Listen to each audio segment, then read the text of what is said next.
Good evening friends. आप सबों का बहुत बहुत अभिनंदन करता हूं। इस चैनल में बात करेंगे बहुत ही महत्वपूर्ण प्रश्नों की बेहतरीन श्रृंखला। सभी प्रश्न अर्थशास्त्र से होंगे। इकोनॉमिक सेक्शन बहुत ही इंपॉर्टेंट, बहुत ही मज़ेदार सेक्शन होता है। आप बने रहिए इस चैनल में, देखते रहिए, सीखते रहिए, सॉल्व करते रहिए। आपके दिमाग के दरवाजे खुलते रहेंगे। मेरे साथ बने रहिए। Okay, all the best for your question. तो पहला प्रश्न आपके स्क्रीन पर दिया गया है, which of the following factors affect the current account balance of a country? Current account, ध्यान रहे, current account balance of country में कौन कौन सा फैक्टर है जो इसको डिटरमाइन करता है? Inflation, national income, exchange rate. स्वाभाविक है, आप बैलेंस ऑफ पेमेंट पढ़े होंगे तो उसमें current account, capital account, what are the important factors that determine the all of them. तो इसमें तीनों के तीनों स्टेटमेंट जो है सही है। Let's see one by one. Current account, a country's current account balance can significantly affect its economy. Therefore, it's important to identify the factors that influence it. The most important factors are, let's say, inflation. Number one, if a country's inflation rate increases relative to the countries with which it trade, its current account would be expected to decrease. Yes, due to the higher price at home, consumers and corporation with the within the country will most likely purchase more goods overseas, yeah, due to the high local inflation, while tile countries export to other countries will decline. स्वाभाविक है, जब अपने घर में ही सामानों की कीमत लगातार बढ़ती जा रही है तो आप क्या करिएगा? आप ऐसे स्थान खोजिएगा जहां पर चीज़ें सस्ता से मिल जाए, क्योंकि चीज़ें सस्ता वहीं मिलेगी जहां पर इन्फ्लेशन नहीं है। और इन्फ्लेशन के साथ अपना करेंसी जो होता है, हालांकि अप्रिसिएट कर जाता है कि डेप्रिसिएट कर जाता है, डेप्रिसिएट कर जाता है। जब करेंसी डेप्रिसिएट करेगा तो वस्तु जो होगी, ठीक है, वो तुलनात्मक दृष्टिकोण से देखा जाए तो हालांकि दो बातें होती है। इन्फ्लेशन के साथ करेंसी डेप्रिसिएट करता है तो इससे आपका एक्सपोर्ट जो होता है वो बढ़ता है, ना कि इम्पोर्ट। इम्पोर्ट तो लात मारना चाहिए इम्पोर्ट को, क्योंकि इम्पोर्ट जो होगा वो घाटे का सौदा हो जाएगा। लेकिन फिर भी हमको इम्पोर्ट करना पड़ता है, तो इसका मतलब हम लोग का करंट अकाउंट डेफिसिट जो हो जाएगा, यानी करंट अकाउंट जो होगा वो क्या हो जाएगा? डिक्रीज कर जाएगा। दूसरा है national income. If A countries national income rises by high percentage, अगर किसी भी देश का नेशनल इनकम बढ़ता है तो किसी भी अदर कंट्री की तुलना में, इसका मतलब यही है कि current account is expected to decrease. तो करंट अकाउंट जो है उसका क्या होगा? डिक्रीज हुआ, expected to decrease, other things being equal. As the real income level, क्योंकि रियल इनकम लेवल जो है राइजेस करेगा, सो डज द कंजम्पशन भी तो वस्तुओं की बढ़ जाएगी। The percentage of that increases in consumption will most likely reflect at increased demand for foreign goods। इससे विदेशी वस्तुओं की मांग भी होगी, क्या हो जाएगी? बढ़ जाएगी। तो हम लोग का करंट अकाउंट जो होगा वो और क्या हो जाएगा? थोड़ा सा ज़्यादा हो जाएगा।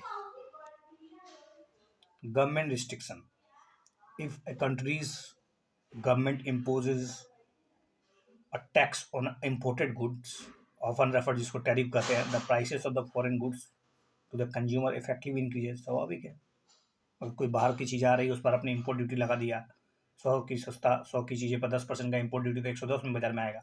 जैसे हार्ले डेविडसन का आपने नाम सुना ही होगा, बहुत ही मतलब महंगी बाइक है। जब वो महंगी इसलिए नहीं है कि उसकी कीमत वास्तव में महंगी है, वास्तव में उसमें इम्पोर्ट ड्यूटी ही इतना लगा दिया जाता है कि किसी भी भारतीय लोगों के लिए वो कितना मतलब ना मुश्किल हो जाता है।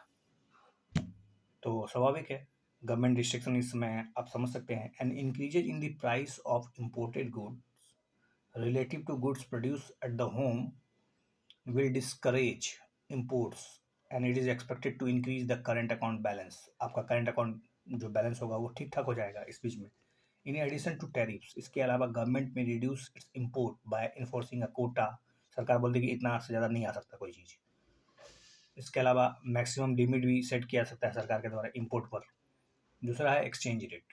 Each countries currency is valued in the terms of other currencies through the use of exchange rate so that the currency can be exchanged to facilitate international transaction। एक देश से दूसरे देश का लेन देन जो होता है वो एक निश्चित मानक रुपये या फिर निश्चित डॉलर पे होता है। You know about that, this is called exchange rate system.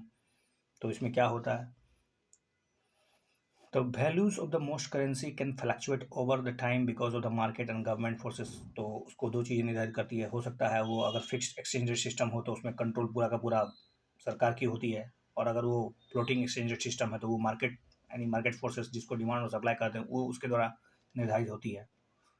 Okay, अगर सभी चीज़ें सामान्य हैं तो goods exported by the country will become more expensive.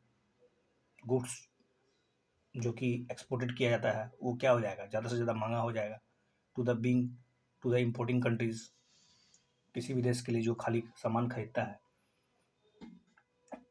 If it's currency strength, अगर जैसे जैसे अपनी करेंसी का वैल्यू बढ़ता है ना तो उससे क्या होता है ना, आपका इम्पोर्ट जो होता है ना वो थोड़ा सा सस्ता होता है, और एक्सपोर्ट जो होता है वो थोड़ा सा महंगा हो जाता है।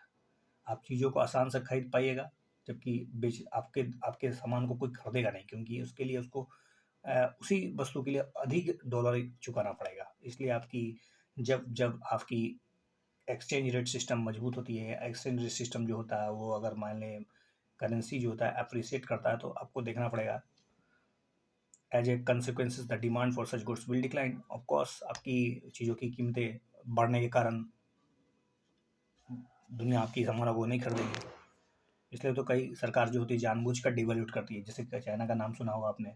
चाइना जो होता है अपनी करेंसी को जानबूझ के डिवैल्यूट कर देता है, डिवैल्यूएट करता है, ताकि उसकी जो चीज़ें हैं वो विश्व के बाजार में फैल सके, क्योंकि उसकी डिमांड बढ़ जाएगी, क्योंकि उस चीज़ों की सस्ते सस्ते कीमत मूल्य पर मिल रही है ना। Consider the following statement. Recording of transaction in balance of payment statement is done by the double entry bookkeeping। ये जो डबल एंट्री बुक कीपिंग समझते होंगे आप, बैलेंस ऑफ पेमेंट में एक तरफ क्रेडिट होता है दूसरी तरफ डेबिट होता है, तो क्या डबल एंट्री वाला सिस्टम है क्या balance of payment. Rise in Holmes country interest rate adversely affect the capital inflow from abroad. अगर आप किसी भी देश की, अगर सपोज अपने देश की भारत के अगर कंट्री का इंटरेस्ट रेट अगर बढ़ा दिया जाए, इंटरेस्ट रेट मतलब क्या क्या करना चाहते हैं इसका मतलब है कि बैंकों के द्वारा, जो आरबीआई के द्वारा हो या फिर जो भी इंटरेस्ट रेट एक होता है सिस्टम, अगर उसको बढ़ा दिया जाए तो इससे क्या प्रभाव पड़ेगा, क्या कैपिटल जो आ रहा था वो इनफ्लो एडवर्सली अफेक्ट होगा। प्रभावित तो करेगा। अभी देखिए प्रभावित करने का मतलब ये है कि घटा देगा बढ़ा देगा, वो दोनों आप मत सोचिए, बस समझिए प्रभावित होता है कि नहीं, बस सिंपल सी बात है, प्रभावित तो होगा ही। Let's see, I think A is the right answer यहाँ पर लिखा है, क्योंकि अभी तो आप देख रहे हैं फेडरल रिजर्व क्या कर रहा है। फेडरल रिजर्व अपनी इंटरेस्ट रेट बढ़ा रहा है, वहाँ पर एक इस क्वेश्चन को बढ़ाने के संदर्भ में देखिएगा, जब किसी भी देश की इंटरेस्ट रेट बढ़ाती है तो वो उस देश में इन्फ्लो जो होता है, एफडीआई जो होती है या फिर जितने भी एफआई होते हैं वो उस ओर आकर्षित हो जाते हैं।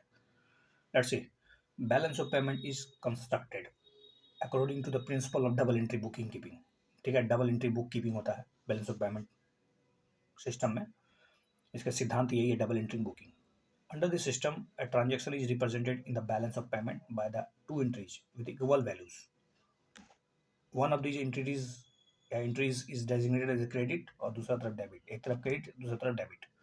There are some basic rules governing how entries are recorded in the balance of payment। कुछ रूल्स हैं इसके, उसको आपको समझना नहीं है, बस समझ लीजिए कि एक credit entry is recorded when the transaction give rises to the receipt. जैसे जैसे रिसिप्ट बढ़ेगा तो क्रेडिट बढ़ता चला जाएगा। क्रेडिट में लिखिए by domestic resident from a foreign resident, तो सीधी सी बात है, credit entry is recorded when transaction gives rise to a receipt by a domestic resident from a foreign resident.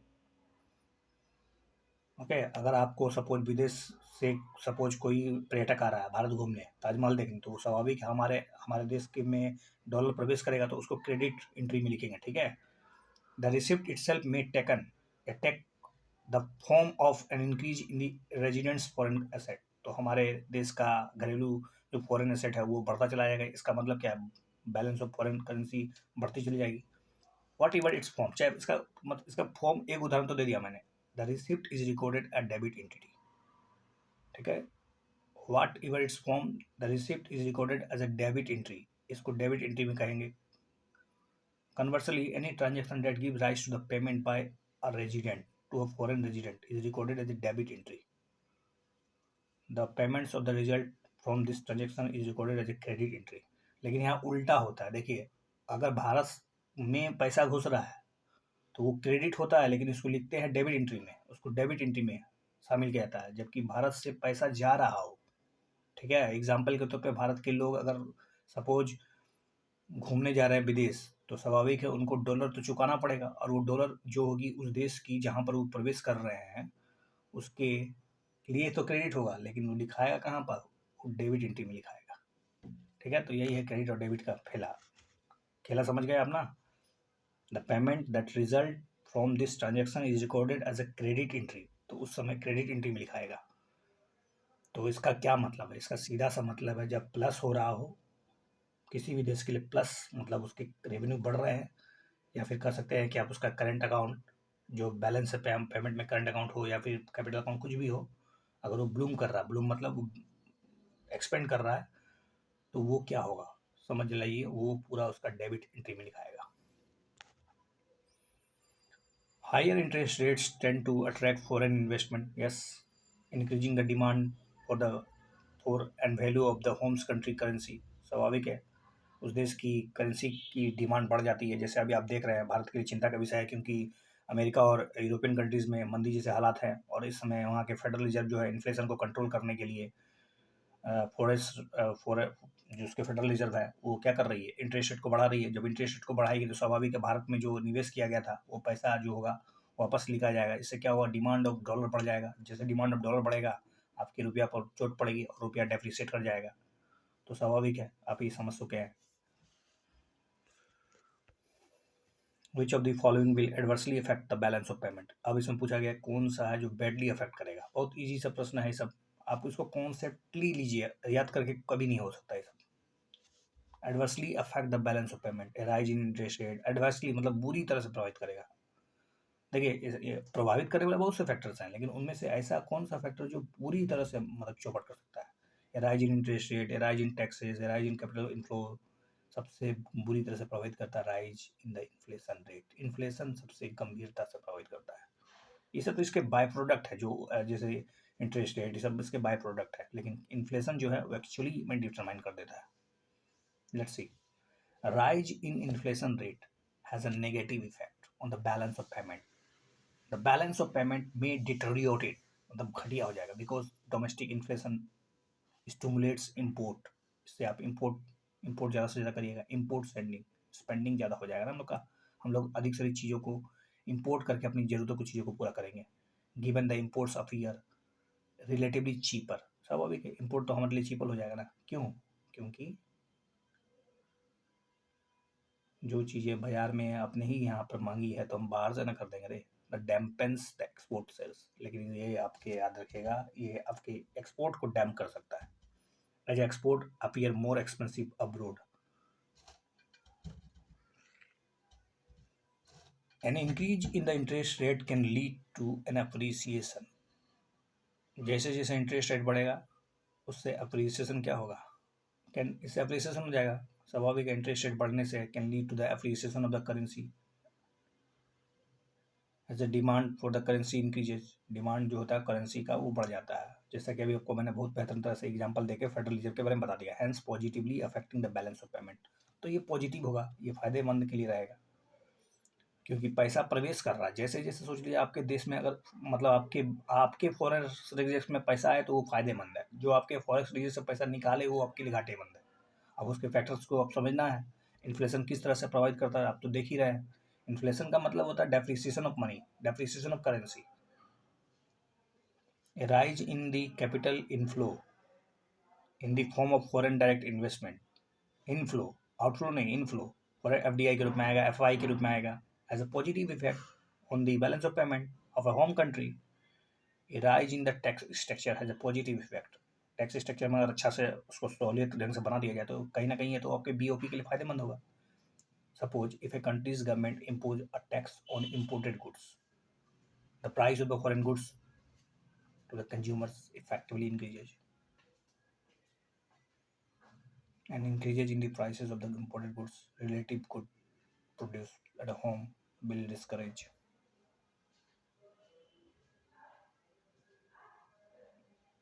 imports and is expected to increase the current account balance. At the same time, a country's government could, for example, impose a special tax on income account by a local investor who invested in foreign markets. उस पर भी एक प्रकार का special tax लगा देगी सरकार। तुमको भारत में ही इन्वेस्ट करना है, उसके दबाव में भारत में जो इन्वेस्ट करेगा। A tax would discourage people from spending their funds for investment in the foreign markets and could therefore increase the country's capital account. Yes. With the reference to the external commercial borrowing, ECBs consider the following statement. It is a loan availed by an Indian entity.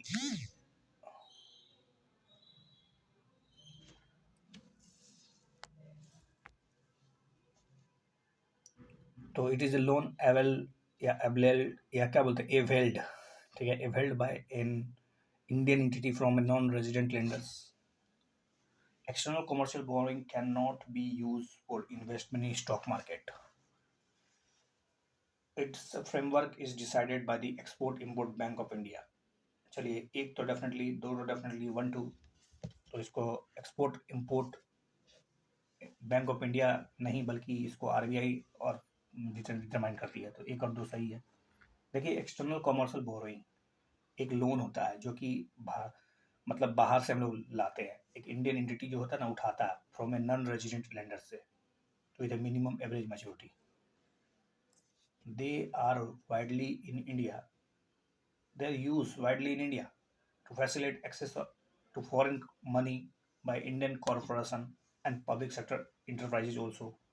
External commercial borrowing include commercial bank loan, buyers credits, suppliers credits, securitized instruments such as floating rate notes and fixed rate bonds, etc. Credit from official export credit agency and commercial borrowing from the private sector windows of the multilateral financial agencies such as, जैसे कि आपको पता होगा वो finance corporation Washington, ADB है, IFC है, DCDC है, etc.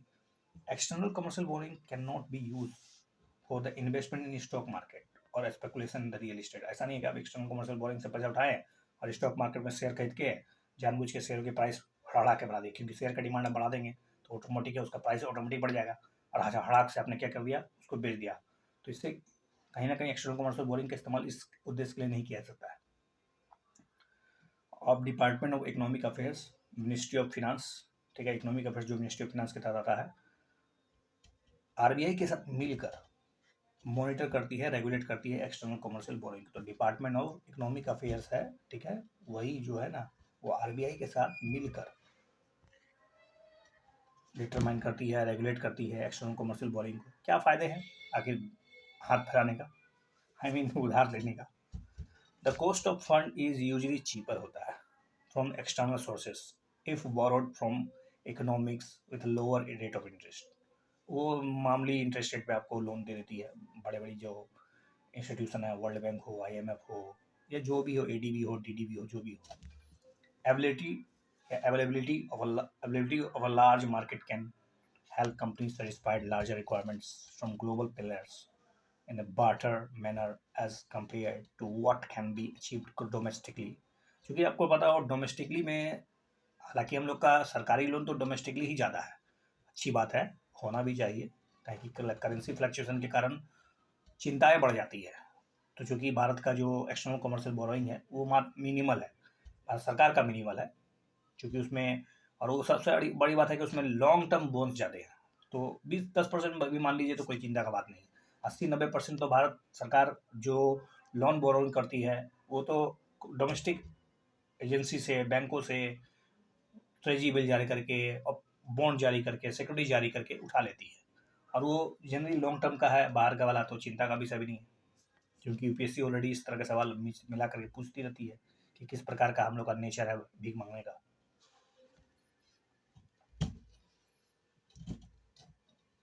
कटोरा लेके जो है ना, कटोरा सिस्टम जो है ना, हम लोग ने मतलब आईएमएफ में कब जाते हैं, जब हम लोग की हालत ख़राब होती है. तो इसलिए कहा गया है कि हम लोग का रुपया जो है ना इतना मतलब वीक क्यों है कंपेरेटिवली यूएस के डॉलर से, क्योंकि मांगने वाला राष्ट्र कभी मजबूत नहीं हो सकता है.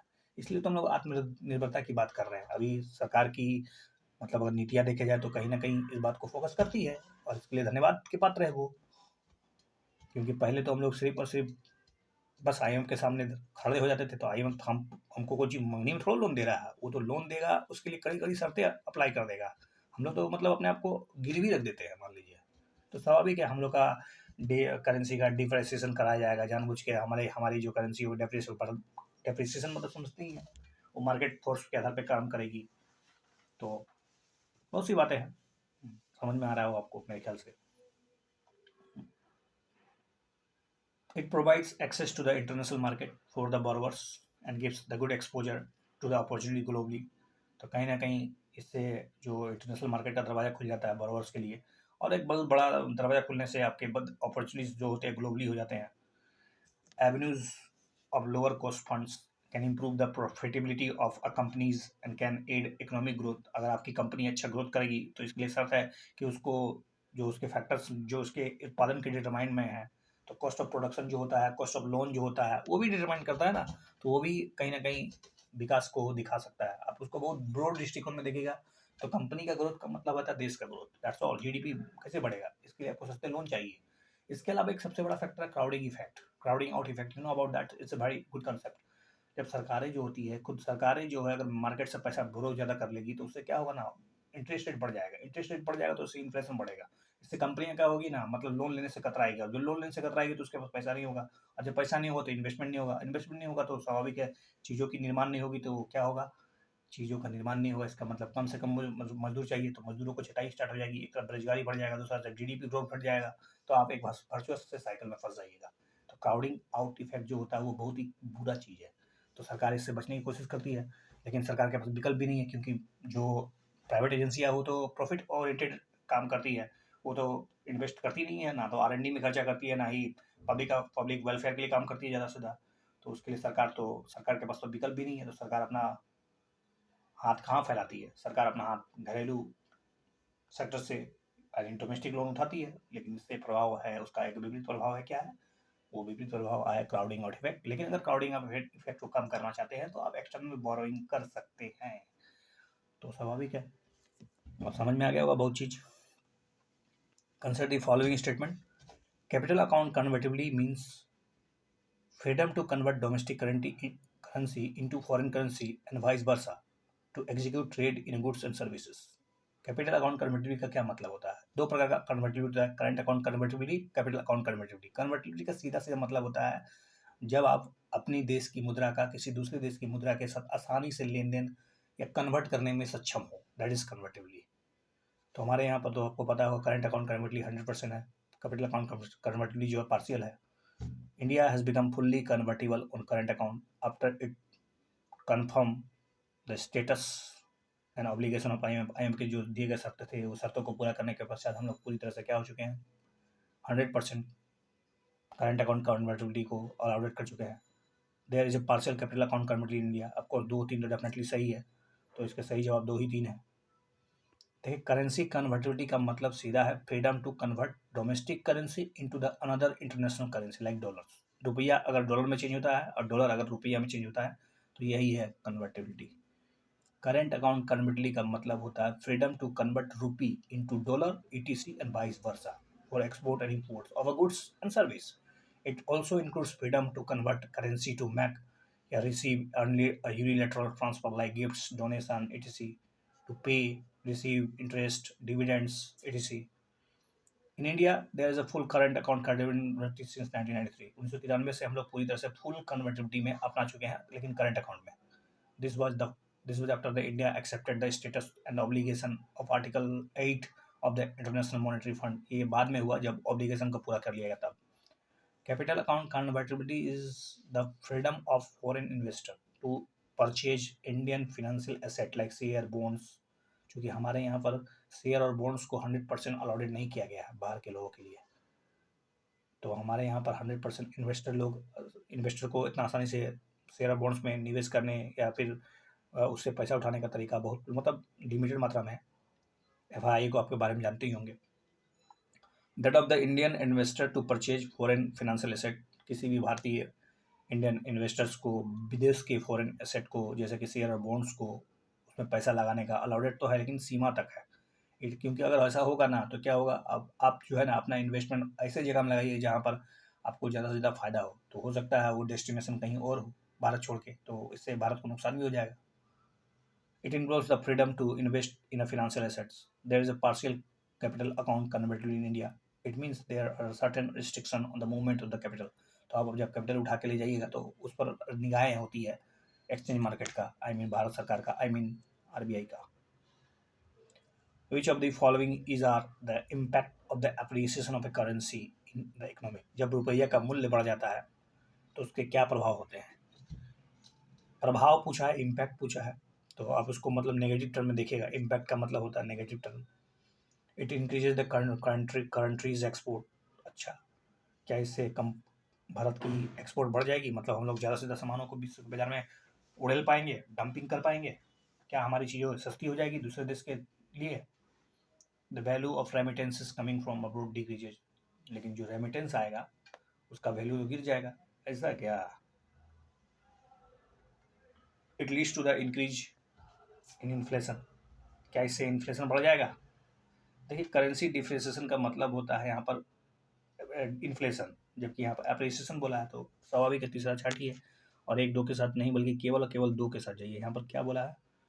कंट्री का एक्सपोर्ट तो बिल्कुल नहीं बढ़ेगा भैया। इनक्रीजेज कंट्री एक्सपोर्ट नहीं बल्कि इम्पोर्ट बढ़ता है, क्योंकि वो चीज़ें जो होगी विश्व के बाजार में।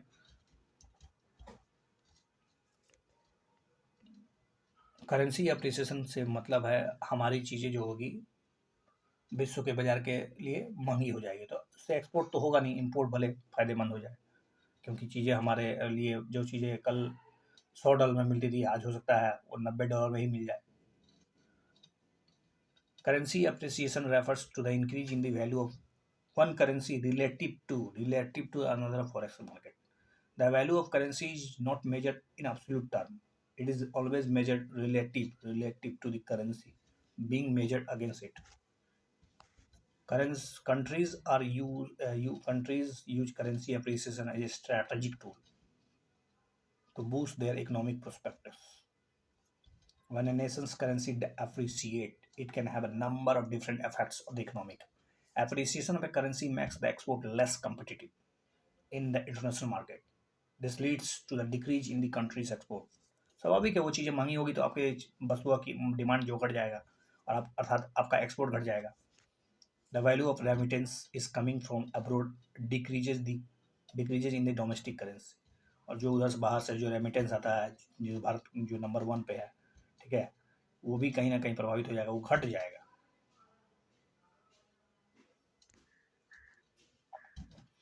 The import become cheaper. हालांकि इम्पोर्ट सस्ता हो जाएगा and thus there is overall increase and imports increase हो जाएगा import. The overall inflation can decreases because the import या imports would become cheaper. Successive appreciation of domestic currency can make the B O, इससे BOP आपका बहुत नुकसान में चला जाएगा। आपका बीओपी यानी करंट अकाउंट डेफिसिट जो हो जाएगा वो बढ़ जाएगा पूरा। सीएडी जो हो जाए ना वो आर बढ़ जाएगा, हो सकता है ओवरऑल बैलेंस ऑफ पेमेंट जो है वो आप नेगेटिव में चले जाए।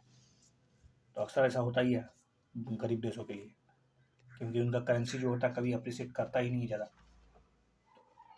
डेप्रिसिएट मतलब हमेशा रहता तो ऐसा नहीं है, लेकिन डेप्रिसिएशन का अलग नुकसान है, गंभीर नुकसान है। तो एक बैलेंस स्टेट में रहना बहुत जरूरी है, ना तो बहुत ज़्यादा अप्रिसिएशन हो जाए ना डेप्रिसिएशन हो जाए, क्योंकि लगातार अप्रिसिएशन से आप विश्व के बाजार से जुड़ ही नहीं पाइएगा। विश्व के बाजार आपको आपकी अर्थव्यवस्था से जुड़ेगी ही नहीं, क्योंकि आपको हर चीज़ें उसके लिए तो महंगी पड़ेगी ना। Let's see next question. Consider the following statement. Currency devaluation occurs when there is a fall in the value of the currency in a floating exchange rate system. Not at all. You know about that currency devaluation. Currency devaluation reduces the cost of the country's export, rendering them more competitive in the global market. आपको भी मैंने बताया था China की example देखे। Currency manipulator है, वो जानबूझ कर अपना करेंसी डेवलूट करता है ताकि विश्व के बाजार में अपने सामानों को अधिक से अधिक डंपिंग कर पाए, अधिक से अधिक बेच पाए। तो दिया है यहाँ पर बिल्कुल बिल्कुल बिल्कुल बिल्कुल दोनों स्टेटमेंट आप समझ चुके होंगे। तो जानबूझ के होता है, तो कहीं ना कहीं आप इस बात को समझते हैं, B is the right answer. क्योंकि करेंसी डिवैल्यूएशन जब होगा तो इससे कंपनी उस देश की जो मार्केट होगी वो थोड़े थोड़े थोड़े क्या होगी, कम मतलब लेस कॉम्पिटिटिव हो जाएगी, आसानी से बेच पाएगी, अधिक कॉम्पिटिटिव हो जाएगी।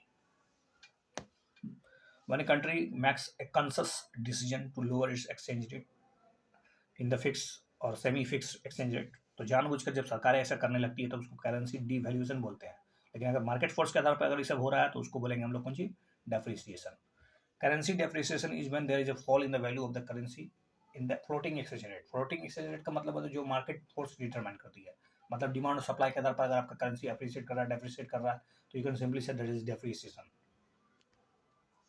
A country may devalue its currency to combat the trade imbalance। अक्सर अक्सर आप जानते हैं कि हम लोग का जो ट्रेड डेफिसिट है बहुत ज़्यादा है विद रिस्पेक्ट टू चाइना का।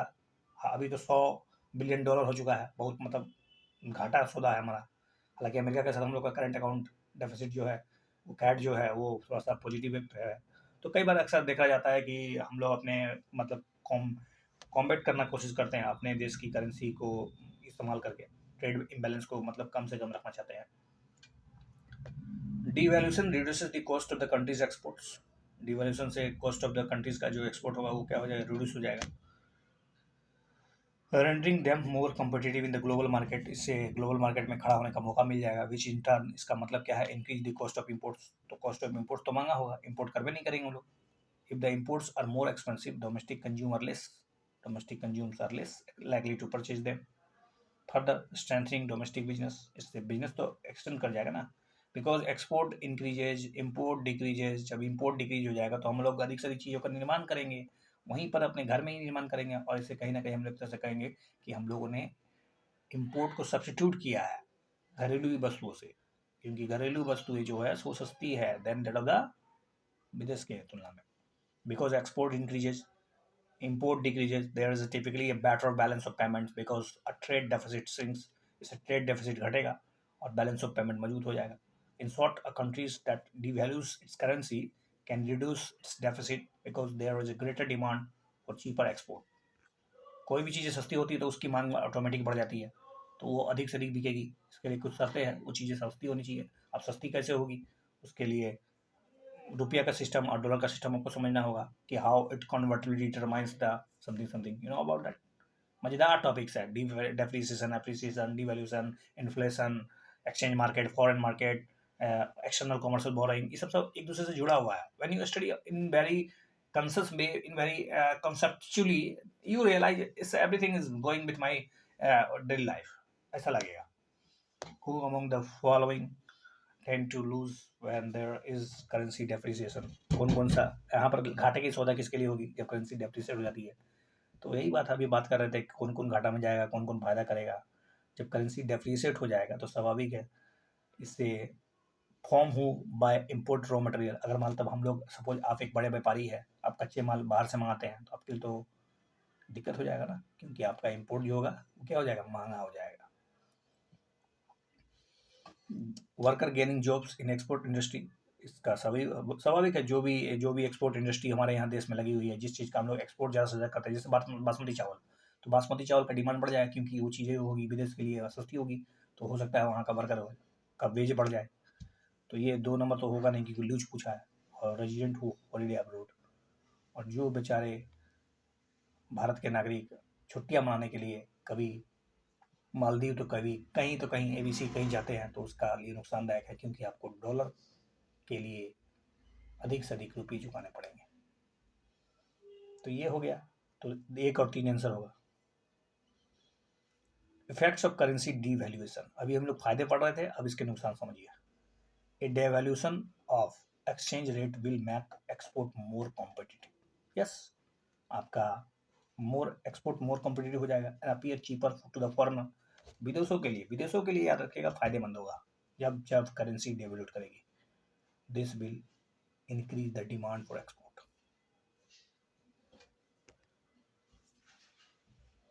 A devaluation means imports such as petrol, food, raw material will become more expensive.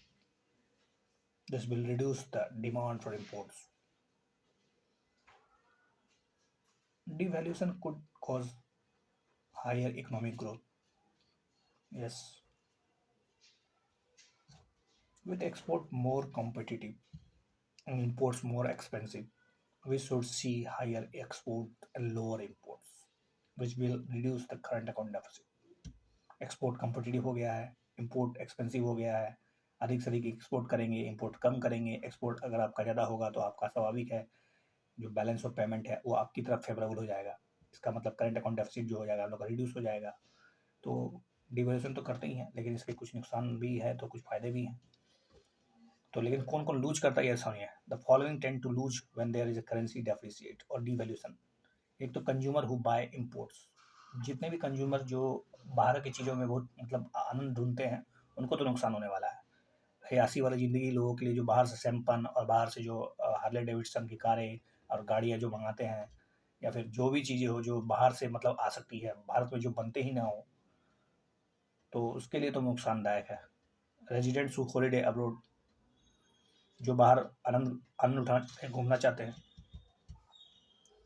Firms who buy imported raw materials, those on fixed income wages, जिसकी income fixed है उसके लिए तो और भी नुकसानदायक है, क्योंकि यहाँ पर डेप्रिसिएशन का मतलब होता है, आप ये भी समझिए इन्फ्लेशन से जोड़िएगा इसको, क्योंकि inflation is directly proportional to depreciation. तो जिसका डेप्रिसिएशन हो जाएगा उसका सपोज 100 रुपया है तो 100 रुपया की कीमत तो 85 रुपये के बराबर है। जो चीज़ें 100 रुपया में पहले 1 kg में मिलती थी, अब हो सकता है कि वो चीज़ें 110 रुपया में मिले, तो आपके लिए तो नुकसानदायक हो गया ना। तो फॉरेन एक्सपोर्टर के लिए और भी घाटे का सौदा होगा। फॉरेन एक्सपोर्टर के लिए घाटे का सौदा कैसे होगा बताइए, इसको एक्सप्लेन कीजिए, कैन यू से एक्सप्लेन। तो ये फॉरेन एक्सपोर्टर के लिए इसलिए घाटे का सौदा होगा क्योंकि वहाँ जो बैठा हुआ व्यक्ति है उसके लिए तो वो इम्पोर्ट है ना, ठीक है। तो इम्पोर्ट क्योंकि वो एक्सपोर्ट करना भी चाहेगा तो भी हम लोग खरीदेंगे नहीं, क्योंकि अगर मानते सपोज वहाँ का कोई, सपोज अमेरिका का कोई फॉरेन एजेंसी है जो सम A1 बिस्किट बनाता है, तो वो बिस्किट की डिमांड इसलिए घट जाएगी हमारे देश में क्योंकि वो चीज़ें महंगी मिलेंगी। Following tend to gain when there is currency depreciation, जब हालांकि कुछ फायदे होते हैं करेंसी अप्रिसिएशन के, देख लीजिए करेंसी जब एक्सपेंड करेगा तो एक्सपोर्टर को फायदा होगा, डोमेस्टिक टूरिस्ट इंडस्ट्रीज को फायदा होगा। भारत के लोग जो भारत में जो भी लोग आगरा दिल्ली वगैरह घूमने आएंगे तो अधिक से अधिक डॉलर चुकाएंगे, अधिक से अधिक फॉरेन करेंसी हम लोग के अंदर जमा होगी। एक्सपोर्टर के लिए फायदा ही है क्योंकि एक्सपोर्टर वहाँ जो एक्सपोर्टर बैठा हुआ है, ठीक है, उसको महंगा चीज़ मिलेगा भैया। Workers gaining job in export industry, तो जो जॉब कर रहा है एक्सपोर्ट इंडस्ट्री में उसके लिए फ़ायदेमंद होगा करेंसी अप्रिसिएशन से, एक्सपोर्ट इंडस्ट्री वालों के लिए तो फ़ायदेमंद ही है।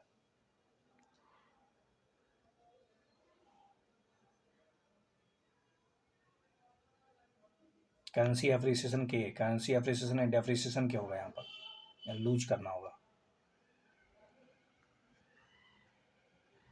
अगला प्रश्न पूछा जा रहा है कि following statement, under floating exchange rate system central bank determines the official exchange rate by linking the exchange rate to a major currency like US dollar. Floating exchange rate system prevents both currency appreciation and depreciation. No, आप समझ रहे होंगे, prevents करता है currency appreciation depreciation को। Under floating exchange rate system, floating exchange rate system में central bank determine करता है एक्सचेंज रेट को, बिल्कुल नहीं करता है। फ्लोटिंग में तो आपको पता ही होगा। चलिए इसका सही जवाब है डी, कोनो भी सही नहीं है। देखिए floating exchange rate system, under this system the market is allowed to determine the value of the exchange rate freely. The exchange rate is determined by the forces of demand and supply.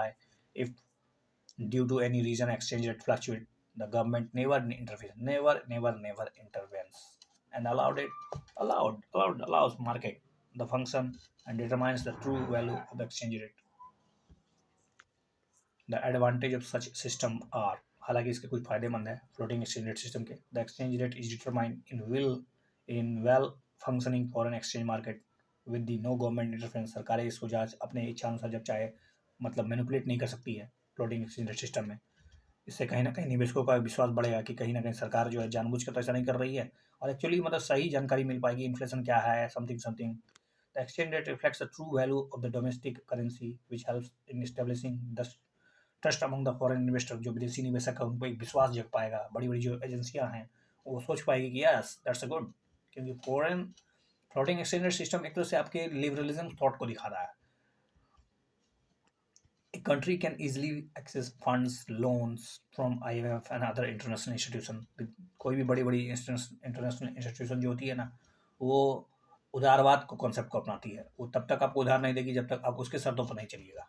तो स्वाभाविक है, IMF हो, world bank हो, या बड़ी बड़ी जो international एजेंसियां हैं, वो फ्लोटिंग एक्सचेंज सिस्टम पे ज़्यादा विश्वास करती है then that of the government, I mean fix rate की तुलना में। ओनली डिमेरिट्स यही है कि इसका जो एक्सचेंज रेट सिस्टम है वो बहुत ज़्यादा फ्लैक्चुएट करते रहता है। एक दिन में देखिएगा आकाश में, एक दिन में गर्त में। तो इससे थोड़ा सा मतलब दिक्कत हो जाएगा समझना कि इकोनॉमी स्थायी कैसे होगा, कब होगा। तो कभी कभी निवेशकों के लिए ये भी सोचना मुश्किल हो जाता है कि अभी पैसा लगाए या नहीं लगाए, अभी इन्वेस्ट करे कि नहीं करे। तो फ्लक्चुएटिंग में तो ये दिक्कत है, इस बात को तो मानना पड़ेगा आपको। मतलब ये समझ लीजिए कि ये एक तरह से आपको, अगर आप कंपेयर कीजिएगा इकोनॉमिक को पॉलिटी से, तो फ्लोटिंग एक्सचेंज रेट सिस्टम जो है ना, वो है लोकतंत्र का संसदीय मॉडल, जो मतलब निश्चित नहीं है। कभी भी सरकार गिर सकती है, कभी भी मतलब अविश्वास प्रस्ताव लाया जा सकता है, लेकिन रेस्पॉन्सिबल होता है वो, मतलब एक तरह से सही जवाबदेही होता है। मार्केट फोर्सेस उसको मतलब डिटरमाइन करती है, तो कहीं ना कहीं एक तरह से उसमें किसी का मतलब उसमें पारदर्शिता ज़्यादा होती है। लेकिन अगर आप अध्यक्षीय सिस्टम की बात करें, तो अध्यक्षीय सिस्टम तो स्टेबल तो होता ही है, लेकिन उसमें रेस्पॉन्सिबिलिटी नाम की कोई चीज़ नहीं होती है। With the reference to the sub-categorization of managed floating exchange rate, consider the following. अब ये देखिए, सब categorization manage floating rate exchange rate, ये तो मतलब डीप में चला गया है। क्योंकि एक्सचेंज रेट दो प्रकार के होते हैं, एक फ्लोटिंग एक्सचेंज रेट, एक फिक्स्ड एक्सचेंज रेट। तो जो फिक्स्ड नहीं पूछा है, इसमें फ्लोटिंग एक्सचेंज रेट में एक कैटेगराइजेशन किया गया, उसको बोलते हैं मैनेज फ्लोटिंग एक्सचेंज रेट। सब कैटेगराइजेशन ऑफ मैनेज फ्लोटिंग। इसमें क्या होता है, under adjusted peg system, a countries keeps on adjusting its exchange rate to new demand and supply condition.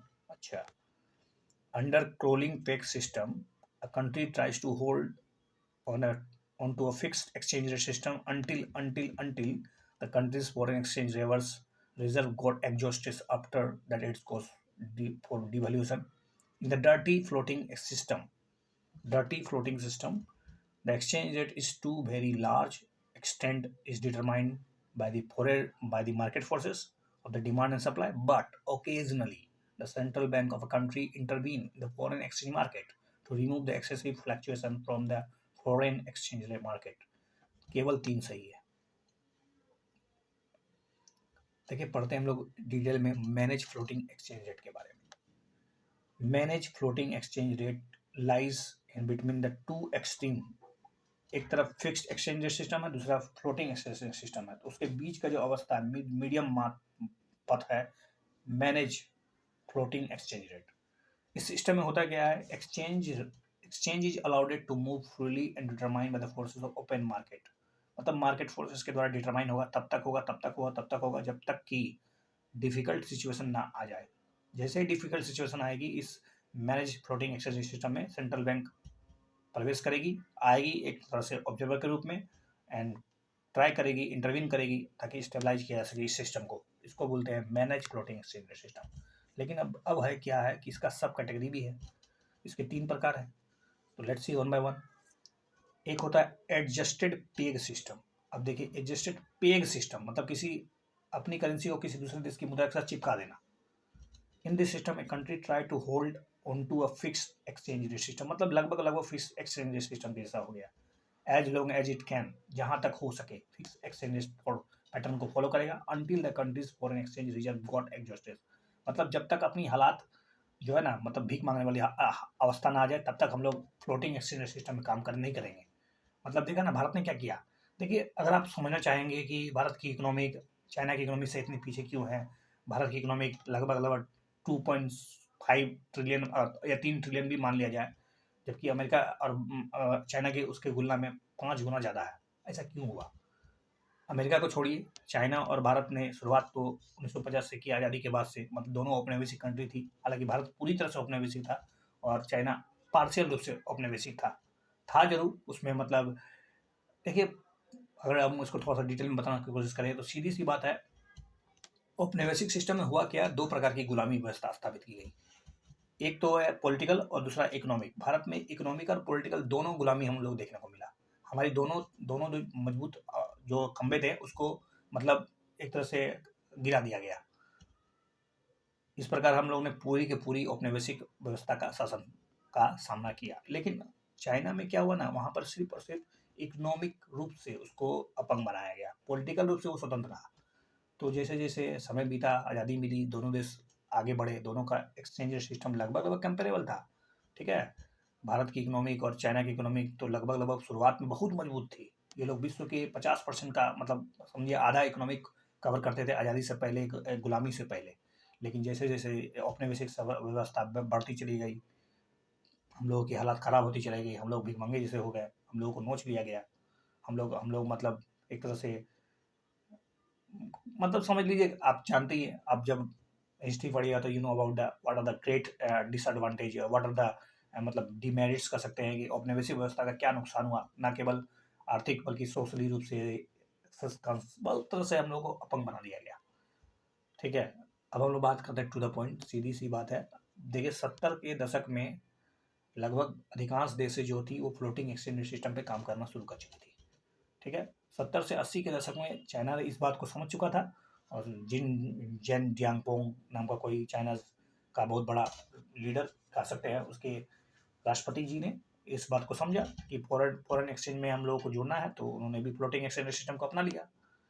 और फ्लोटिंग एक्सचेंज सिस्टम का फायदा यही हुआ कि उनको एक तरह से लिबरलाइज इकोनॉमिक अपनाना पड़ा। लेकिन भारत ने इस बात को समझ नहीं पाया, भारत थोड़ा सा लेट कर गया। भारत ने 90 के दशक में 90 एलपीजी आपने सुना होगा, उस समय तक और उसने अपना एक्सचेंज रेट को मतलब मैनेज रखा, अब मतलब एक तरह से फिक्स रखा, जिसके कारण हम लोगों को आईएमएफ के सामने दरवाजे में खड़ा होना पड़ा भीख मांगने के लिए कटोरा लेके। ठीक है, तब हमारी हालात धीरे धीरे ठीक हुई, और उसके बाद हम लोग का पैसा का गिरता गया गिरता गया गिरता गया, और आज इतना गिर गया है कि शर्म आता है हम लोगों को कि हमारी डॉलर के रिस्पेक्ट में रुपया का कीमत 75-80, सोचिए $1 इक्वल टू ₹1 हुआ करता था। आज $1 जो है वो लगभग 70 प्लस है। वाई? क्योंकि हम लोगों ने फ्लोटिंग एक्सचेंज रेट सिस्टम को बहुत लेट से अपनाया। ये था एडजस्ट। अब हम लोग बात करते हैं टू द पॉइंट।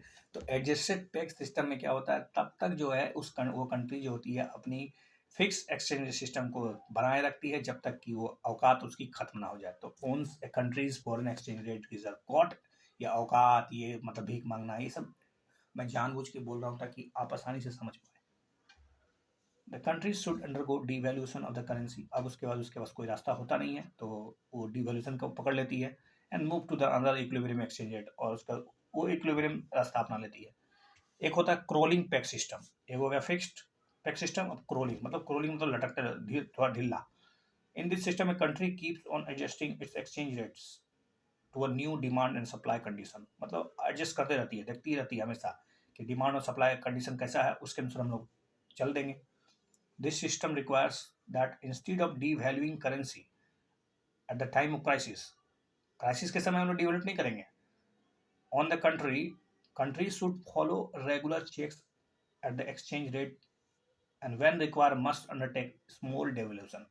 तो क्रोलिंग पैक सिस्टम में कंट्री क्या करती है, वो एक्सचेंज रेट को पूरा गिद्ध वाली निगाहों से देखते रहती है, और थोड़ा थोड़ा जरूरत के अनुसार उसमें माइल्ड चेंज करती रहती है और मुद्रा का डिवेल्यूशन करती रहती है।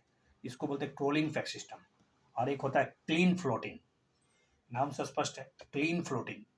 In this system, the exchange rate is determined by the market force of demand and supply। मतलब ये पूरी तरह से फ्लोटिंग हो गया।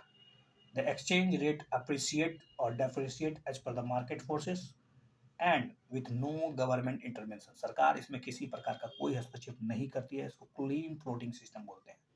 It is identical to the floating exchange rate, मतलब ये फ्लोटिंग एक्सचेंज रेट ही है एक तरह से। और एक होता है dirty floating. In the dirty floating system, a float system, the exchange rate is to very large exchange is determined by market forces।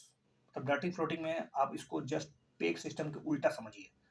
मतलब ये अधिक मतलब पेक सिस्टम के उल्टा समझिए बोलेंगे तो आप इस सिस्टम को आपने जो पढ़ा क्रॉलिंग नहीं, इसके मतलब इससे पहले वाला, यस, एडजस्टेड टैक्स सिस्टम का जस्ट अपोजिट आप बोल सकते हैं exactly.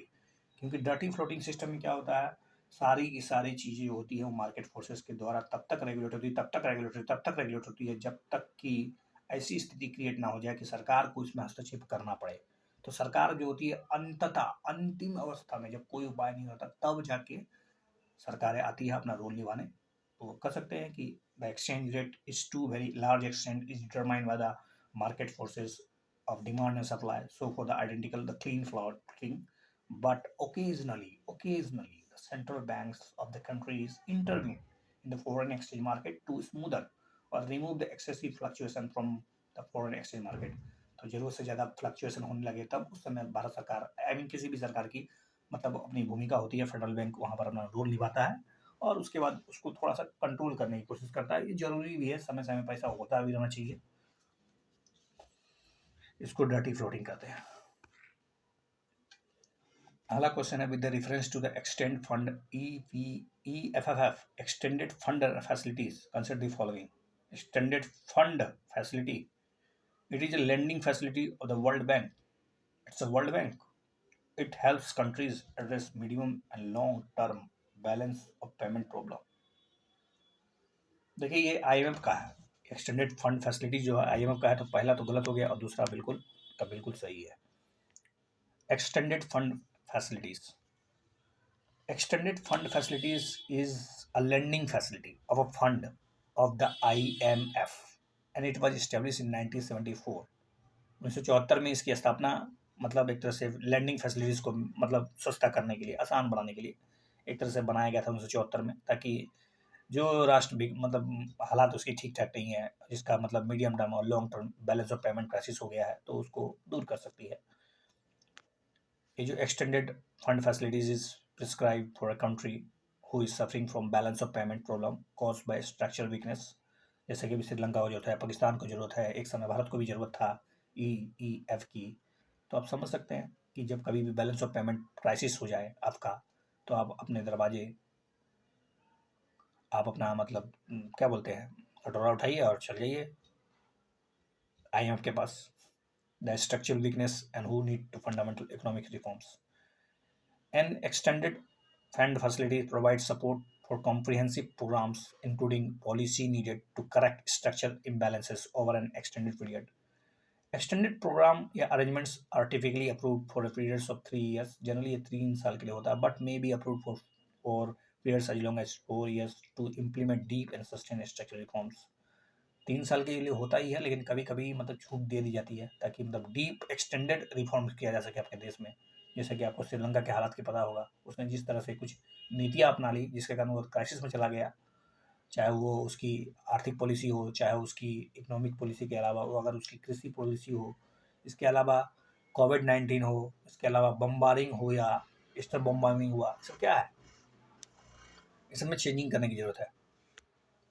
Amounts drone under the EFF extended fund facilities के तहत अगर जो भी अमाउंट ड्रोन किया जाता है वो उसका रिपेड जो होता है वो 4.5 से 10 साल के अंदर 12 इक्वल सेमी एनुअल इंस्टॉलमेंट में चुकाना पड़ता है। जो भी आपने पैसा लिया है वो 4.5 से 10 साल के अंदर आपको 12 इंस्टॉलमेंट में चुका देना होता है।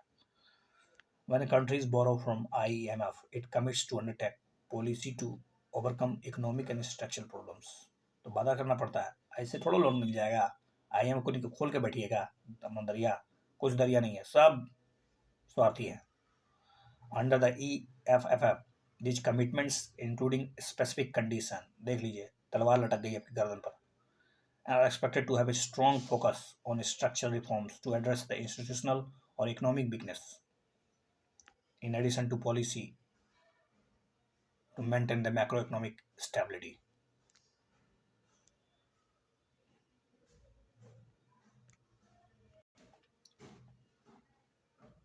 अगला प्रश्न पूछा जाएगा, with reference to the real effective exchange rate REER consider the following statement. REER के बारे में ये यूपीएससी पूछी थी। Real effective exchange rate, it is weighted average of a country's currency in relation to an index या फिर basket of other major currency। it is a weighted average। an increase in the nation's real is an indication that its imports are becoming more expensive. और किसी भी देश का जो real effective exchange rate में वृद्धि हो रही है, तो इसका क्या मतलब है? क्या उसका इंपोर्ट जो है वो ज़्यादा से ज़्यादा एक्सपेंसिव हो रहा है, महंगा हो रहा है? इसका मतलब कहीं ना कहीं आप एप्रिसिएशन से जोड़ रहे हैं उसको, कि डेप्रिसिएशन से, एप्रिसिएशन से? तो करेक्ट बताइए। अगर रीड का कॉन्सेप्ट क्लियर है तो स्वाभाविक आप कर ले जाइएगा, otherwise it's very difficult for you to solve such questions. चलिए, इसका सही जवाब है केवल और केवल एक, real effective exchange rate. Real effective exchange rate compares a nations currency value. किसी भी देश की करेंसी का वैल्यू अगर नापना है कि वो मजबूत है कि किसी और देश का मजबूत है, against the weighted average of the currency of its major trading partner. A B C D चार ऐसे देश है, उसके साथ आपको ट्रेड करना है, उसकी अपनी करेंसियाँ हैं, आपकी अपनी करेंसी है, उसका चारों का, जिसके साथ आप ट्रेड कर रहे हैं उसका एवरेज निकाल लीजिए कि उसकी करेंसी का वैल्यू क्या है, और अपनी करेंसी दोनों में कंपेयर कीजिए, पता चल जाएगा किसकी करेंसी जितनी मजबूत होगी उसका, मतलब एक तरह से आप विदेशी हालात समझ सकते हैं। It is an indicator of international competitiveness of a nation in comparison with its trade partner। अपने देश का मतलब आप अपने पड़ोसी से, अपने कंपटीटर से आप अपना अनुमान लगाना चाहते हैं इंटरनेशनल बिजनेस एरिया में। And the formula is weighted to take into account the relative importance of each trading partner to home country। ये फॉर्मूला जो है ना, the formula is weighted to take into account the relative importance of each trading partner to the home country। अब देखिए, जैसे जैसे आपका रीड बढ़ेगा, an increase in the nations रीड is an indication that its export are becoming more expensive. स्वाभाविक आपका एक्सपोर्ट जो होगा वो ज़्यादा एक्सपेंसिव हो जाएगा, और इसके इंपोर्ट जो होंगे वो बिकम चीपर हो जाएगा। इंपोर्ट जितना चीपर होगा, स्वाभाविक है, तो आपका अगर इंपोर्ट चीपर हो रहा है तो आपको मतलब इसका क्या मतलब है? इसका मतलब आपका करेंसी जो है अप्रिशिएट कर गया है, it is losing its trade competitiveness। अब अपना आप मतलब it is losing its trade competitiveness, क्योंकि कोई भी देश अगर इंपोर्ट कर रहा है ज़्यादा तो इसका मतलब कहीं ना कहीं आप लेस कम्पिटिटिव है ना यार, आप अपने सामान बेच ही नहीं पा रहे विदेश में। An increasing REER indicates that a country is losing its competitive edge. जैसे जैसे आपका रीर बढ़ेगा, इसका मतलब है कि आप विदेश में टिक नहीं पा रहे, आपकी मार्केट जो है स्ट्रेटजी ठीक नहीं है, आपकी सरकार सोच नहीं पा रही है, आपकी मतलब इकोनॉमिक पॉलिसी काम नहीं कर पा रही है, आपकी मुद्रा का वैल्यू जो है ना वो इंपोर्ट फैसिलेशन नहीं करा पा रहा है। Real is determined by taking the average of the bilateral exchange rate between one nation and its trading partner। तो इसके लिए एक एवरेज निकालना पड़ता है बायलेटरल एक्सचेंज रेट के लिए, उस देश का और उसके जो ट्रेडिंग पार्टनर उसके बीच, then weighted it to take into the account the trade allocation of each partners। Real can be used to measure the equilibrium value of country's currency,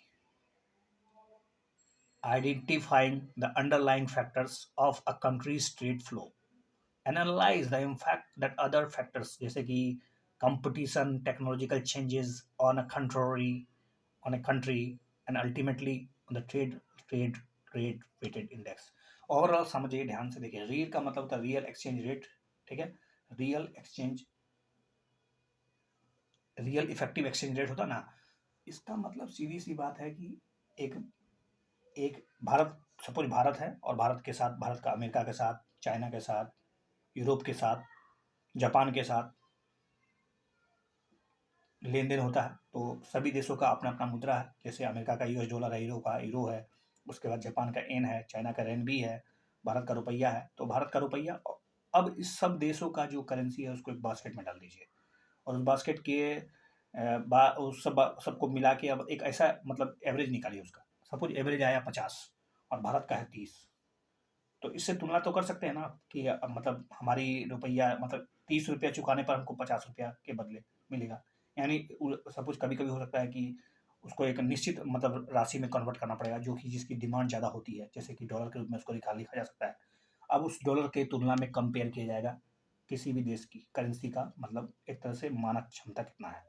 suppose अब मतलब निकला कि भारत का 50 रुपया 1 डॉलर के बराबर है, ठीक है, ये हो गया एक तरह से वेटेज एवरेज। अब ये रील है, आपने कंपेयर कर लिया है। अच्छा, अब देखिएगा जैसे जैसे, चूंकि ये रियल है तो इसमें इन्फ्लेशन का प्रभाव नहीं जोड़ सकते आप। तो सपोज अगर जैसे सपोज अभी 50 बराबर $1 है, तो हो सकता है अगला कुछ मतलब 2 दिन बाद, 10 दिन बाद, 100 दिन बाद अब वो 70 हो गया और अभी भी $1 ही है। तो इसका मतलब क्या है? इसका सीधा सा मतलब आपकी करेंसी क्या हो रही है? डेप्रिसिएट कर रही है।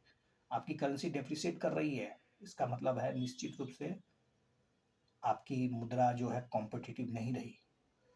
इसका मतलब कॉम्पिटिटिव नहीं रहा तो कहीं ना कहीं आप घाटे में चले गए। और अगर आपका रीढ़ बढ़ रहा है, तो रीढ़ बढ़ रहा है तो सीधा सीधा बात है, मतलब है कि आप विश्व के बाजार से सामानें ज़्यादा खरीद रहे हैं, आपकी इंपोर्ट ज़्यादा हो रही है, एक्सपोर्ट घट रही है। एक्सपोर्ट लोग नहीं कर रहे हैं आपके सामान का। हो सकता है आपको कुछ मतलब बहुत गंभीर चेंजेस की ज़रूरत है, जैसे कि हो सकता है आपकी इकोनॉमिक पॉलिसी को बदलाव की ज़रूरत है, या हो सकता है आपके सरकार की नीतियों में कुछ परिवर्तन करने की ज़रूरत हो, या हो सकता है टेक्नोलॉजिकल परिवर्तन हो, या फिर मतलब बहुत सारे और भी फैक्टर हो सकता है, जैसे कि ह्यूमन राइट्स का मेजर जानबूझ के घुसड़ दिया जाएगा इसमें, कि ह्यूमन राइट्स के उल्लंघन के कारण आपकी रील वैल्यू पर क्या प्रभाव पड़ेगा। सोचिए जरा सा, दिमाग लगा के देखिए। रील का सीधा मतलब होता है आपकी करेंसी का सम्मान, आपके आपके देश का वस्तु का सम्मान, आपकी देश की वस्तु का डिमांड। आपकी देश की वस्तु का डिमांड अगर बढ़ रहा है तो कहीं ना कहीं आपका रील जो है वो क्या कर रहा है, बताइए। रील वो बढ़ रहा है, ये घट रहा है। बस यही खेला है, आपको बस यही समझना है। एक बार फिर से मैं आपको बता देता हूँ, ध्यान सुन लीजिए।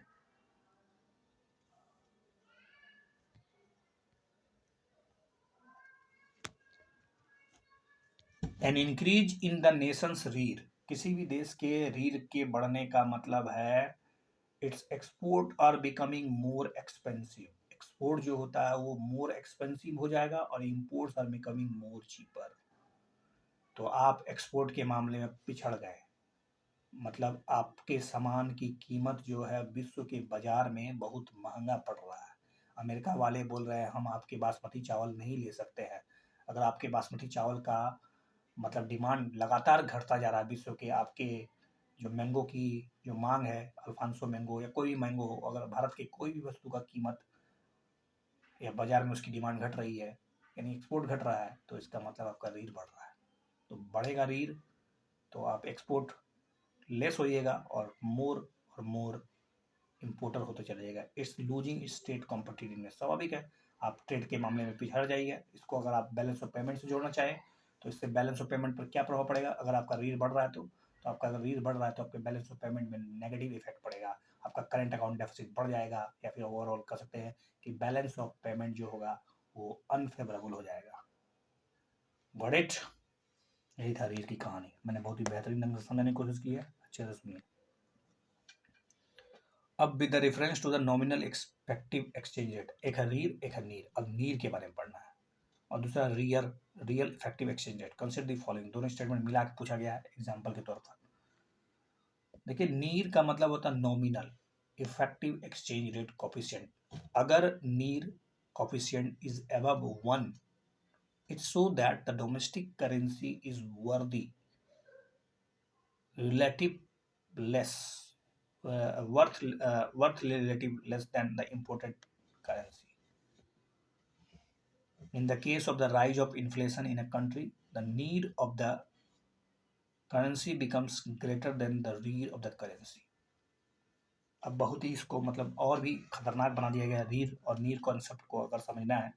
देखिए, नीर और रीर में एक रिलेशनशिप होता है, उसी से आपको इसका मतलब कि आपको रीढ़ के बारे में जानकारी है तो नीर आप आराम से समझ जाइए। रीढ़ के बारे में समझ लेते ही हैं, वो वास्तव में देश की कॉम्पिटिटिवनेस को बताता है। अगर आपका रीढ़ बढ़ रहा है तो आपका कॉम्पिटिटिवनेस घट रहा है, आप लेस कॉम्पिटिटिव होते जा रहे हैं, आप इम्पोर्ट ज़्यादा कर रहे हैं, आप एक्सपोर्ट कम कर पा रहे हैं।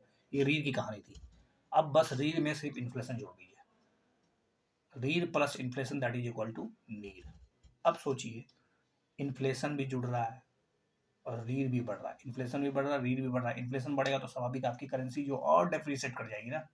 जब और डेप्रिसिएट करेगा तो अब उसको काउंटर मौका मिलेगा। ठीक है, तो लेट्स सी, देखते हैं, आपको पता होगा इसके। तो नीर कोफिशिएंट अगर 1 से ज़्यादा है तो इसका मतलब है कि domestic currency is worth relative less than the imported currency. और दूसरा, in the case of rise in inflation the country's NEER of the currency becomes greater than the need of the currency, या आपके सही जवाब नहीं है, बिल्कुल दोनों स्टेटमेंट गलत दिए हुए हैं। अब हम लोग बात करेंगे नीड का। जिस तरह से आपको नीड समझा है उसी तरह nominal effective exchange rate. Nominal effective exchange rate is used to measure the international competitiveness. ये भी इंटरनेशनल कॉम्पिटिटिवनेस का मापने के लिए होता है इस्तेमाल। And the strength of the current country's currency within the foreign exchange market. Need is not expressed as a measure in the terms of currency. इसको करेंसी के टर्म में नहीं नापा जाता है, जबकि it represent a broad value typically in index. ये एक तरह से इंडेक्स होता है। पहले तो हम लोग रील में क्या करते थे, एक बास्केट लेते थे, बास्केट में 4-5 गो देश की जिससे हम ट्रेडिंग कर रहे हैं उसकी मुद्राओं को रख देते थे, उसका एवरेज निकाल के अपने देश की मुद्रा से कंपेयर कर लेते थे। That is a reel. But need में ऐसा कुछ नहीं है। नीड में हम किसी देश की करेंसी से हमको मतलब उसको एक्सप्रेस नहीं करना है, किसी देश की करेंसी के रिस्पेक्ट में अपनी करेंसी को रिस्पेक्ट नहीं करना है, बल्कि इसका हमको ब्रॉड वैल्यू चाहिए, टिपिकली एक इंडेक्स चाहिए। तो a need coefficient that is, अगर need coefficient that is above than 1, that shows that domestic currency is worthy relative to more worth relative more than the imported currency. तो अगर नीर का value अगर 1 से ज़्यादा है, अगर नीर कोफिशिएंट 1 से ज़्यादा है, तो that domestic currency is worth relative more than the imported currency. If NEER coefficient is below than 1, it shows that the domestic currency is worth relative less than the imported currency. अगर एक है तो number 1 position पे है, कहीं ना कहीं मतलब इस तरह से सोचिए कि आपने आपका रिजल्ट निकला और आपने फर्स्ट डिवीजन किया, तो स्वाभाविक है आप दूसरे की तुलना में क्या है, कहीं ना कहीं आपका इंडेक्स बेहतर दिखा रहा है। इसका मतलब है आप आपकी जो करेंसी है वो थोड़ा सा मतलब पावरफुल है। Yes, I am powerful. But आपकी अगर करेंसी नीर की वैल्यू अगर आप 1 से कम है, तो इसका मतलब आप उदास हैं, क्योंकि आपकी करेंसी जो है विश्व की बाजार की तुलना में थोड़ा सा लेस वर्दी है। वर्थ नहीं समझते हैं आप, you are not worthy for me, ऐसे नहीं बोलते हम लोग इस तरह। If a country currency increases, if country's currency increases relative to a basket of other currency with floating exchange rate, ध्यान सुनिएगा, अगर किसी भी देश की करेंसी का वैल्यू जो है किसी दूसरे देश की बास्केट ऑफ करेंसी की तुलना में फ्लोटिंग एक्सचेंज रेट में बढ़ती चली जा रही है, करेंसी का इंक्रीज करते जा रहा है, देन द नीर विल इंक्रीज, इससे नीर बढ़ेगा। तो इसका मतलब है कि नीर कब बढ़ता है, जब आपकी करेंसी का वैल्यू जो होता है वो एक्सप्लोड करता है, मतलब एप्रिसिएट करता है, वही फ्लोटिंग एक्सचेंज रेट में, डिवैल्यूएशन में नहीं, एप्रिसिएशन हो रहा है, एप्रिसिएट कर रहा है, then the need will be increase. It signals that more foreign currency can be obtain. इसका मतलब अधिक से अधिक फॉरेन करेंसी आपको ऑप्टेन हो जाएगा on average for each unit of a domestic currency. एक यूनिट डोमेस्टिक करेंसी चुकाइए, उसकी तुलना में आपको कई ज़्यादा गुना डॉलर मिलेंगे। ऐसा तब कब होगा, ऐसा अप्रिसिएशन के बाद ही हो पाएगा। when the weighted of the inflation is adjusted with the need, देखिए when the weight of the inflation is adjusted with need we get the real effective। लेकिन अगर आप नीर से रीर में जाना चाहते हैं तो बस इन्फ्लेशन को एडजस्टेड कर दीजिए, हटा दीजिए। hence when the inflation increases, जैसे इन्फ्लेशन इंक्रीज करेगा, the real of the currency becomes greater than the need of the currency। तो स्वाभाविक है, क्योंकि उसमें प्लस होगा ना, रीड लाने के लिए आपको नीड प्लस इन्फ्लेशन जोड़ना पड़ेगा।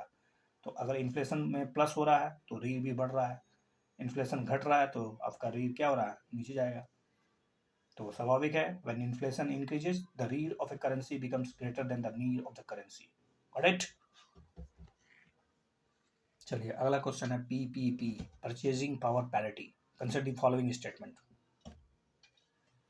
PPP is used worldwide to compare the income levels in different countries. PPP exchange rates are used to convert the national poverty lines from some of the poorest countries in the world to determine the global poverty line। अच्छा, global poverty line के लिए लोग PP का इस्तेमाल करते हैं। India is the second largest economic in the world in terms of PPP. ये तो यूपीएससी पूछ चुकी है, ये तो सही है गलत हो गया, तीसरा स्टेटमेंट तो गलत है, तो रहने दीजिए, तीसरा स्टेटमेंट केवल एक और दो सही है। देखिए परचेजिंग पावर पैरिटी क्या होती है। Purchasing power parity is a popular metric used to macroeconomic analysis that compares different countries currency through a basket of goods approach। मतलब समझ लीजिए एक बास्केट ऑफ गुड्स है, उस बास्केट ऑफ गुड्स को खरीदने के लिए आप कितना रुपया चुका रहे हैं, that's all. This is the power of your currency. अगर आप 10 चीज़ों की एक बास्केट है। एप्पल है, मैंगो है, लीची है, बिस्किट है, क्रिकेट बैट है, सबको खरीदने के लिए आपको कुछ रुपया चुकाना पड़ेगा। उसी चीज़ को खरीदने के लिए दूसरे देश की रुपया से हम कंपेयर कर लेंगे कि अमेरिका का $1 अगर उतनी ही वस्तु को खरीद रहा है तो भारत का रुपया उतनी ही वस्तु को खरीदने के लिए कितना पैसा दे रहा है, कंपेयर कर लीजिए, पता चल जाएगा। PPP, purchasing power parity is use world wide to compare the income levels in different countries. अलग अलग देशों में इनकम लेवल क्या है इसकी जानकारी अगर लेना है तो परचेजिंग पावर पैरिटी समझिए। PPP thus makes it easy to understand and interpret the data of each country। किस देश में आपको जाना अच्छा रहेगा, फायदेमंद रहेगा, आप कैसे डिटरमाइन कीजिए, क्योंकि कहीं भी आप जाइएगा तो कुछ ना कुछ तो खाइएगा, पीजिएगा, रहिएगा, होटल में रहिएगा, ऐसो आराम कीजिएगा, तो उसके लिए आपको खर्चा करना पड़ेगा। तो पहले तो आप डिटरमाइन तो कर लीजिए कि कौन सा देश महंगा है, कौन सा देश कंपेरेटिवली सस्ता है, भूटान में जाना सस्ता है कि नेपाल में जाना कि अमेरिका में जाना। How can you determine? With the help of PPP. PPP exchange rate are used to convert the national poverty lines from some of the poorest countries in the world to determine the global poverty line। global poverty line निकालने के लिए आप आराम से निकाल ला सकते हैं, क्योंकि प्रत्येक देश की एक इकोनॉमिक अवस्था तो होगी ना, उसके आधार पे आप समझ सकते हैं। अच्छा, ये देश तो बहुत महंगा है, ये देश तो बहुत गरीब है। और पॉवर्टी एस्टिमेशन इन इंडिया, जैसे कि Tendulkar committee computed poverty line by 2004-5। Tendulkar committee के द्वारा 2004-5 में पॉवर्टी लाइन कंपेयर किया गया था, कंप्यूटेड किया गया था at the level that was equivalent in the terms of PPP. उसको पीपी टर्म में बताया गया था ₹33 पर डे। सोचिए, ₹33 में अपनी ज़िंदगी आप पीपीटी के टर्म में जी सकते हैं। भारत के तेंदुलकर कमेटी के तरफ पॉवर्टी लाइन मतलब इससे जो नीचे होगा वो गरीब है, और इससे जो ऊपर है ₹33 अगर कमा रहा है प्रतिदिन तो वो अमीर है। In the terms of the GDP bye purchasing power parity basis, India is the rank third in the world with $8.9 trillion. China का रैंक 1 है जिसका पास 24.3 ट्रिलियन पीपी के रूप में, जबकि वो यूएसए का रैंक जो है वो दूसरा है 20.9 trillion. GDP refers to the total monetary values of the goods and service produce within the country. GDP by PPP basis attempts to convert GDP into a number more easily comparable between the two countries with a different currency। The purchasing power parity of the two countries is calculated using a basket of goods and services, जैसे कि rent, grocery, travel, entertainment, fuel, clothes. तो purchasing power parity किसी भी दो country का calculate किया जाता है using the basket of goods and services. In 2020 the purchasing power parity for India was 22 local currency पर LCU पर international dollar. 22। The official exchange rate between Indian rupee and USD is 75 rupees per international dollar. ₹1 मतलब भारत का 75 रुपया $1 के बराबर है। It means in India you just need to 22 rupees to buy the same goods. आपको भारत में वही वस्तु खरीदने के लिए, वही बास्केट ऑफ गुड्स खरीदने के लिए ₹22 की जरूरत पड़ेगी, वही सर्विस लेने के लिए।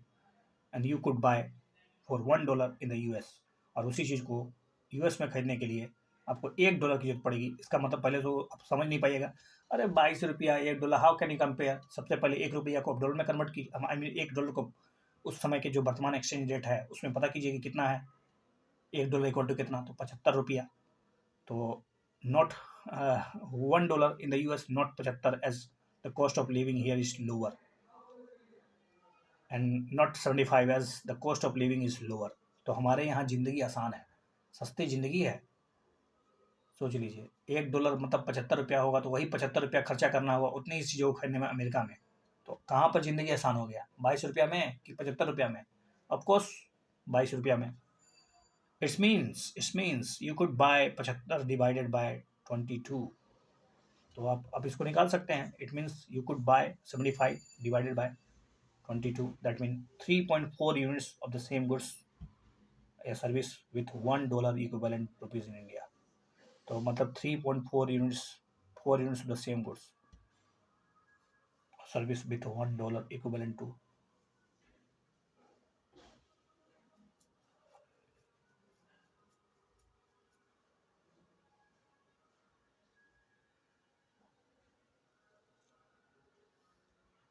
पचहत्तर को आपने 22 से भाग दिया तो आपको मिला 3.4 unit of the same goods और service with $1 equivalent rupees in India.